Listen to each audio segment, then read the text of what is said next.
वफादारी वो खजाना है जो वक्त के साथ पुराना नहीं होता और शुक्रगुजारी वो खुशबू है जो दुख में भी महक देती है।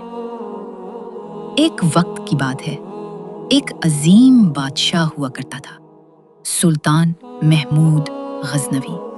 उसका सबसे प्यारा और वफादार खादिम था अय्याज। सादा दिल, खामोश मिजाज, मगर दिल का बादशाह।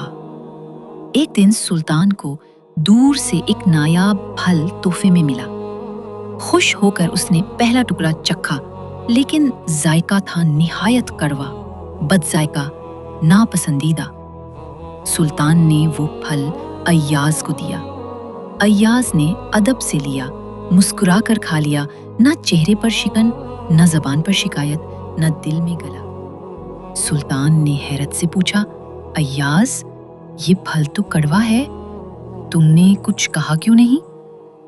अय्याज ने अदब से झुक कर कहा, मेरे आका, आपकी तरफ से तो हमेशा मीठा, लजीज, अनमोल मिला।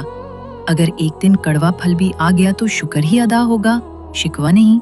जो हाथ हमेशा अता करे, उसकी एक कड़वी बख्शिश भी प्यारी लगती है। सुल्तान की आंखों में नमी आ गई। उसने अय्याज को सीने से लगा लिया और कहा, तुमने आज वफादारी का मतलब समझा दिया। ऐ सुनने वालों, सीखो अय्याज से। हमें भी हर हाल में अल्लाह का शुक्र अदा करना चाहिए, चाहे वो मीठा दे या कड़वा, क्योंकि हर चीज में उसकी रहमत छुपी होती है।